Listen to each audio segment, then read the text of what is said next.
Welcome to SolidCAM Professor. I'm Sydney, your SolidCAM Professor, with one of many videos available to you 24 hours a day, 7 days a week. Next, I'd like to create some more chains as well, but this time I'm going to do it in the pocket operation. And the reason why I'm doing it in the pocket operation because the chains in pockets have a specific rule. For example, a chain in a pocket must be a closed chain. In other words, the beginning and the end of the chain must meet. Also, if you have a pocket that has islands in it, such as this one over here, the rule is that the first chain must be the outside boundary of the pocket itself, and the islands are the rest of the chains. So for example, in this area over here, I can go to auto constant Z, and then I would pick the first one, choose the direction, and I have the first chain. Then I can do the second chain, third chain, so on and so forth, picking every single one of these as a chain. Now note, I had to pick every single one of these, but this sometimes can take a long time, especially if you have many islands inside. So what we have for this is a different option.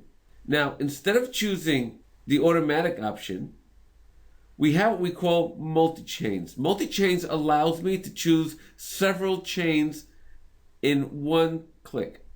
If I were to click on Add Multi-Chain, we have here the option of Select Edges. All I have to do is click on this floor and it will pick up every single chain that is on that floor. Note, it automatically picked up the outside border and it also took the islands as well and created a border around that.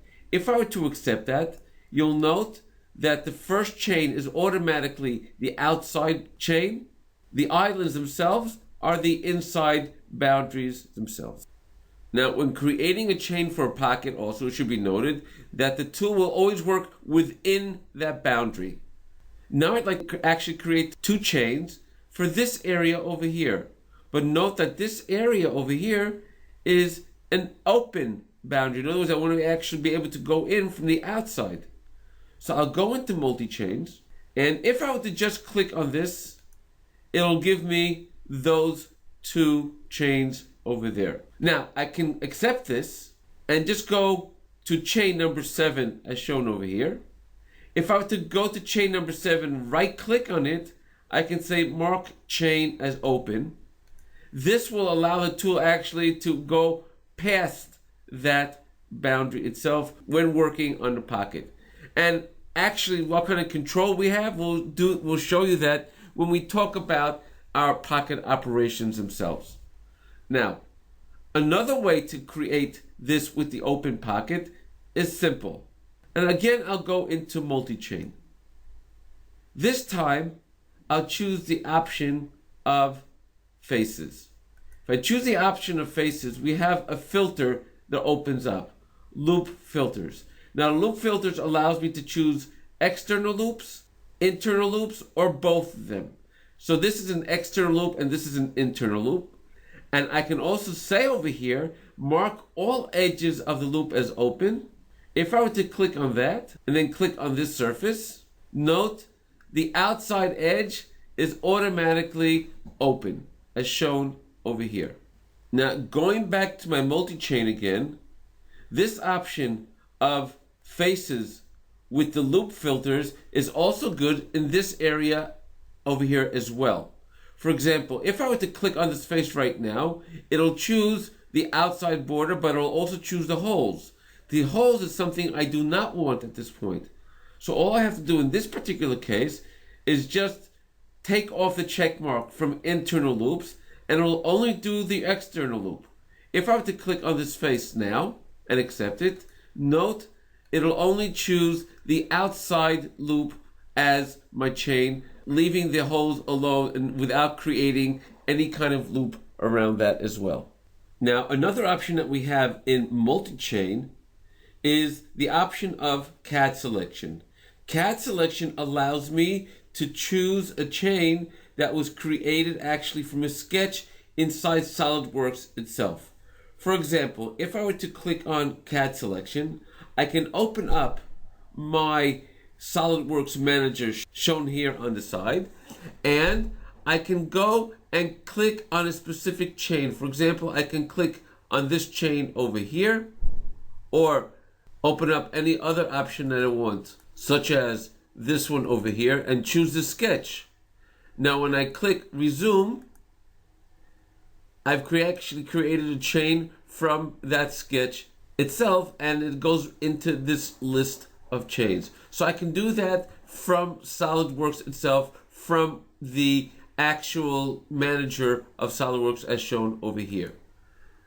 Now, before we finish the subject of chain geometries, let me just talk a little bit about what we have over here itself.